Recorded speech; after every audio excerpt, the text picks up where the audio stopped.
Да, все, пора. О, пошли гулять и реально промокли и замерзли. Там были с девчонками, и надо было согреться. Надо было произвести впечатление. Сейчас я разожгу топы!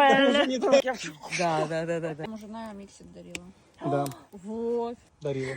Он мне еще стоит. Я просто редко, ну, то есть не то, что редко. Что это значит? Ну-ка пользуйтесь немедленно. Мажьтесь до последнего. Быстрее, должны сами все делать. Мы сами все делаем. Несите из дровницы дрова. Сами в 2 пойдем кушать обед. Раздувать научились. Она потом всегда наложит логотип миксит, как он разгорается. Made in mix. Девчонки, короче, мы сами зажгли костер. И вот так вот я дула.